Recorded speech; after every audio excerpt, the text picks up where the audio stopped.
Qui c'est qui va apprendre un maximum de choses? Je crois que c'est toi dans cette vidéo. J'espère que tu vas bien. Je vous ai demandé sur Insta de me poser toutes vos questions. J'en ai un petit paquet, on a de quoi s'amuser. On dirait que je fais un placement de produit pour un iPhone. Charlie 10 pour avoir moins 10% sur tout l'Apple Store. C'est totalement faux. Bref, on va apprendre plein de choses, beaucoup de questions. Donc si tu veux directement aller à la question qui t'intéresse, je vais mettre les petits codes en description, tu pourras y accéder directement. Si t'es pas encore abonné, clique sur le petit bouton en bas, c'est le moment, ça serait dommage de louper les prochaines vidéos. Et nous, on est parti. Ok, tu sais quoi, on va essayer de répondre à un maximum de questions, donc je vais faire rapide, court et efficace. Si tu as plus de questions, rendez-vous dans les commentaires. Comme d'habitude, je réponds à tous les commentaires. On attaque. Première question de Liloux. Peut-on perdre environ 4 kilos en 2 semaines et comment faire s'il te plaît? Bon, ça me rappelle une vidéo récente tout ça. Je vais vous lire le menu parce qu'il est très précis. Il faut vraiment suivre ce menu-là et tu vas perdre 4 kilos en 4 jours. T'as compris, c'est du bullshit. Alors quand je dis ça, moi je me pose une question, je me dis pourquoi c'est aussi timé et pourquoi l'objectif de temps est aussi court. De manière générale, quand tu veux perdre du poids, tu es en déficit calorique, donc soit tu apportes un peu moins à ton corps, soit tu dépenses plus par ailleurs. Dans les dépenses, tu vas avoir l'entraînement, tu vas avoir le NEAT, j'en ai fait une vidéo, tu vas avoir le métabolisme, et puis d'autres choses que tu maîtrises un peu moins comme l'effet thermique de ce que tu manges, donc digestion, etc.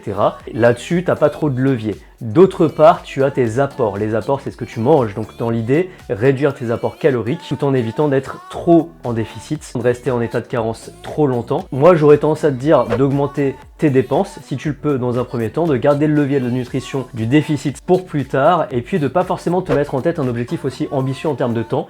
Tant que tu vas dans la bonne direction, continue, ça prendra le temps qu'il faut, c'est pas un sprint, c'est un marathon, garde ça en tête et aie confiance en le process qui va t'amener vers tes objectifs, c'est une certitude. Alors deuxième question de Black Sheep World, merci à elle parce que je vois souvent son pseudo passer, tu partages tous mes posts et c'est super sympa de ta part. Ta question, comment être en déficit calorique sans calculer ses calories? Alors si tu veux pas calculer tes calories, si tu veux pas peser ce que tu manges, ce que tu vas faire c'est que tu vas te peser toi. Globalement, si tu perds du poids, c'est que tu es en déficit. Si tu prends du poids, c'est que tu es en surplus. Maintenant, pour la balance, ce que je te recommande, c'est deux choses. Déjà, de te peser dans des conditions constantes. C'est-à-dire que si tu te pèses une fois le matin à jeun et la deuxième fois juste après, un gros écart, un gros cheat meal, forcément, tu pèseras plus lourd parce que tu feras de la rétention d'eau et c'est pas vraiment un indicateur fiable de prise de poids ou de prise de gras plutôt. Deuxième conseil que je vais te donner, c'est ce qui peut être intéressant, ça va être de te peser plusieurs fois dans la semaine et de faire la moyenne de ces pesées. Ça te permettra d'avoir un indicateur beaucoup plus fiable parce que, comme tu dois le savoir, ton poids varie en fonction de plein de facteurs d'un jour à l'autre, en fonction des cycles, en fonction de la rétention d'eau que tu vas faire, des repas que tu fais, de ton état de fatigue, de ton cortisol, de plein de choses. Du coup, ce qui va être intéressant, ça va être de faire une moyenne de tout ça et puis de comparer des moyennes pour avoir un indicateur qui va être beaucoup plus homogène, beaucoup plus stable. Troisième question, et c'est Nolwenn Triskel qui nous la pose, comment relancer un métabolisme lent? Alors ça fait écho à un post Instagram que je viens juste de faire où je donne justement les conséquences d'un métabolisme lent. Donc tu pourras aller le checker, on va te mettre un petit rappel par ici. Première piste, si tu manges pas suffisamment, ça peut amener à un métabolisme ralenti. L'idée c'est quand même de manger suffisamment, d'amener suffisamment de calories et de nutriments à ton corps pour pas qu'il ralentisse son métabolisme.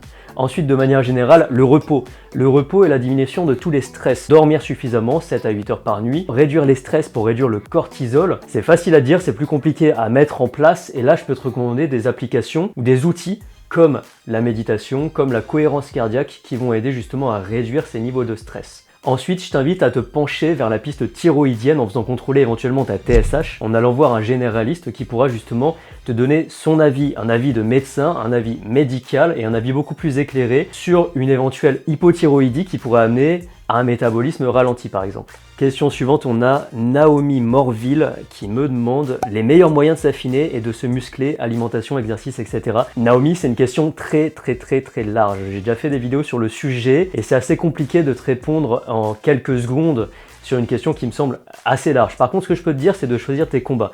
Quand on est débutant, on peut évoluer, c'est-à-dire se muscler et perdre du poids en même temps, c'est tout à fait réalisable.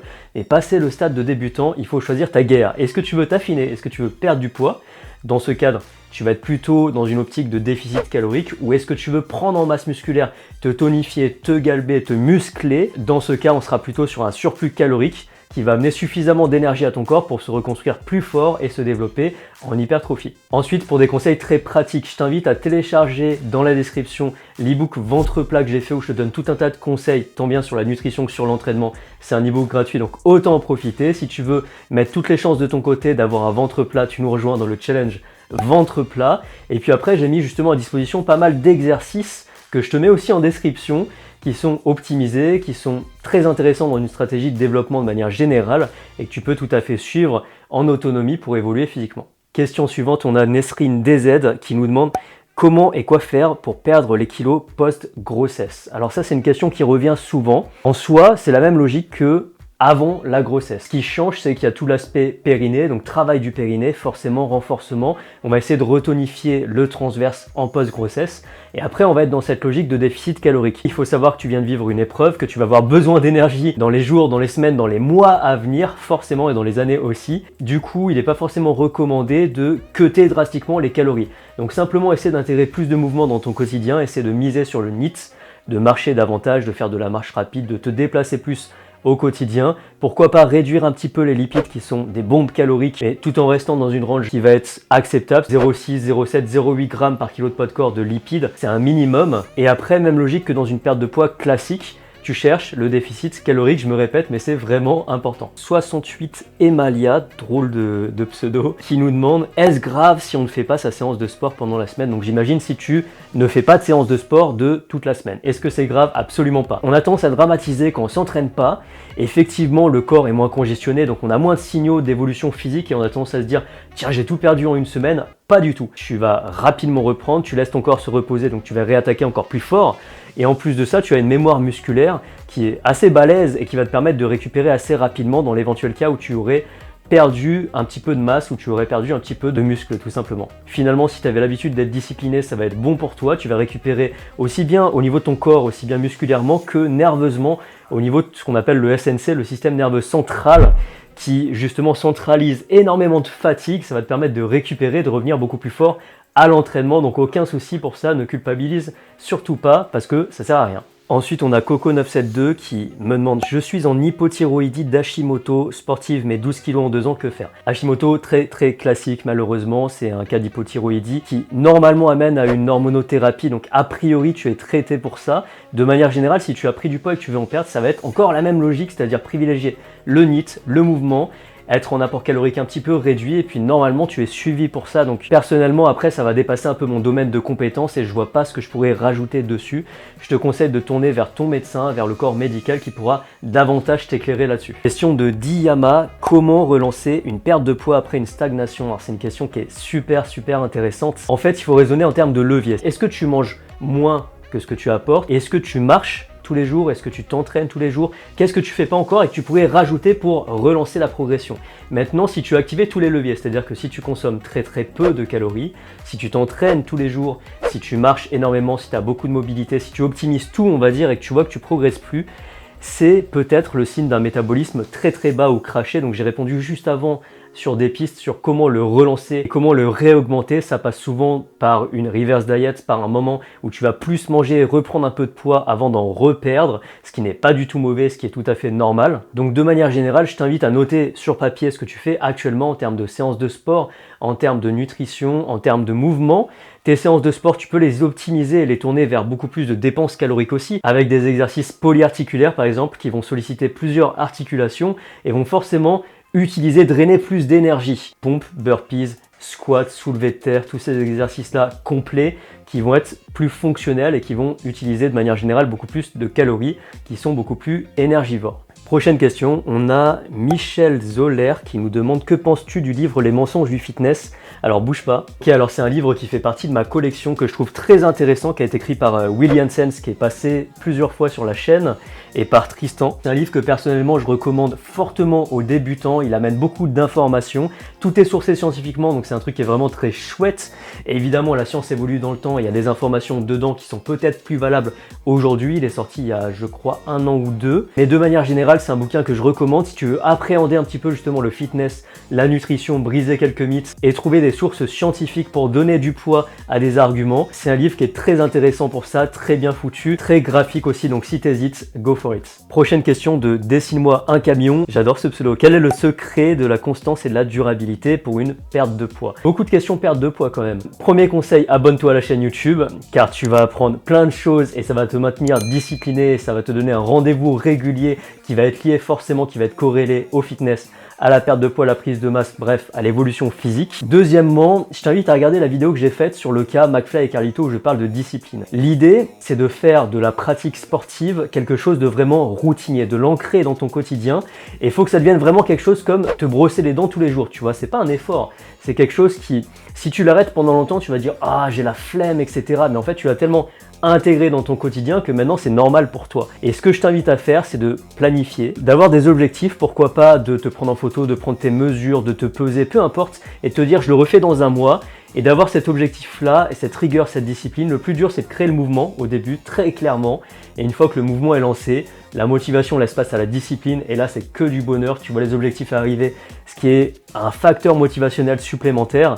Et donc c'est jackpot, tout est gagné, donc je te conseille vraiment d'y aller, de ne pas te poser trop de questions et de répéter jusqu'à ce que dans ta tête, pour toi et dans ton corps, ce soit plus un effort finalement de se lancer, de lancer le mouvement, mais que ça soit tout à fait normal dans ton quotidien. Donc c'est vraiment le temps qui fait les choses, c'est un peu une fausse réponse dans la mesure où ce que je te dis c'est simplement de passer à l'action. Donc passe à l'action, fais-le, te pose pas de questions, et ça va aller. Alors on a Valkyrie Trude qui nous demande avec quoi peut-on remplacer les protéines quand on a des problèmes rénaux. Déjà remplacer les protéines, je pense que c'est une mauvaise approche de manière générale. Se priver d'un macronutriment, c'est pas quelque chose que je valide, c'est pas quelque chose que j'aime et je te pousserai jamais à te priver d'un macronutriment, ça marche pour les protéines. Les glucides aussi pour les diètes keto diet, cétogène, etc. Tu parles peut-être des protéines en poudre. De manière générale, associer problèmes rénaux et protéines, pour moi ça n'a pas trop de sens. La solution, c'est évidemment de boire suffisamment et de consulter un professionnel de santé qui lui pourra établir un diagnostic par rapport à tes reins et te dire si oui ou non tu peux consommer certains produits ou non. Écarter les protéines, c'est se priver d'un macronutriment qui est vraiment essentiel pour la construction musculaire, qui est essentiel pour la construction de tous les tissus de manière générale, et ça serait vraiment dommage, donc je pense que c'est une piste à écarter. Question suivante, on a Fabi Guada qui nous demande peut-on faire du sport malgré une lombalgie inflammatoire? Alors déjà, bon courage. Bon courage. Bon courage avec ça, je sais que c'est pas facile. Je te recommande déjà d'aller voir un kiné qui pourra t'orienter. Et oui, tu peux continuer à faire du sport. Surtout, la pire approche serait de devenir totalement sédentaire parce que tu as des douleurs. Bien souvent, les douleurs viennent de la sédentarité. Et ce qu'on va faire au contraire, c'est chercher de la mobilité. Il y a des mouvements qui font mal et il faut peut-être éviter de faire ces mouvements répétitifs. Bien souvent, ça vient de là. Ça vient peut-être aussi justement de sédentarité, du fait que tu sois souvent assise. Et dans ce cas-là, je t'encourage à la mobilité de manière générale et au mouvement en évitant ce qui va être douloureux pour toi, tout simplement. Alors, question suivante, on a Raphaël Mi, le coach. Un coach, ok, qui nous dit parler de l'hypertrophie sarcoplasmique. Alors c'est même plus une question, là c'est une injonction. Tu m'obliges à en parler. Écoute, non, j'en parlerai pas. Bon, c'est un peu un débat stérile du fit game, hein, l'hypertrophie sarcoplasmique versus myofibrillaire. C'est un peu le débat de la masse versus le volume. Le sarcoplasme, en fait, si tu veux, c'est le cytoplasme d'une cellule musculaire. Donc il y a des théories qui ont été mises en avant selon lesquelles on pouvait faire différents types d'hypertrophie. En réalité, pas du tout. C'est du bullshit tout ça, il y a de l'hypertrophie tout court, donc faut arrêter de se dire qu'on va faire de l'hypertrophie sarcoplasmique, myofibrillaire, etc. Pas du tout, tu fais de l'hypertrophie tout court. Je sais pas si tu as appris ça en école de coach ou pas, sache que c'est une hérésie, c'est totalement faux, il n'y a rien de prouvé scientifiquement là-dessus. Tu prends de la masse, point barre, et il n'y a pas de façon de travailler le sarcoplasme plutôt que les fibres, pas du tout, vraiment pas du tout. Donc t'embête pas avec ça, continue de t'entraîner et tu auras les résultats escomptés. Ensuite on a Marine qui nous demande quels sont les meilleurs exercices pour perdre le haut de l'intérieur des cuisses. C'est très précis ça, Marine. Alors, la question en réalité, tu veux te tonifier à cet endroit-là. Donc à cet endroit-là, c'est quoi? C'est les adducteurs. Donc tu peux muscler les adducteurs pour les tonifier, les muscler. Mais c'est pas le haut de l'intérieur des cuisses. En fait, ce qui te dérange sans doute, c'est surtout du gras localisé à cet endroit-là. Malheureusement, ça, c'est la loterie génétique. C'est un endroit où les femmes stockent particulièrement, les hommes, ils stockent plutôt au niveau du bide. On est tous différents à cet endroit-là. Et de manière générale, ce que tu veux, c'est perdre de manière globale. Tu ne peux pas cibler une perte de gras, malheureusement, hors chirurgie esthétique, bien sûr. Donc, ce que tu dois faire, c'est perdre du poids, tout simplement. et tu perdras à cet endroit-là au moment où ton corps l'aura décidé. Toi, tu peux pas décider de ça. C'est comme ça, c'est toi et ta chance. Donc tu peux tonifier, évidemment, en musclant cette zone-là, mais tu ne peux pas perdre de gras localement, je me répète, parce que c'est très important à bien comprendre, à bien intégrer.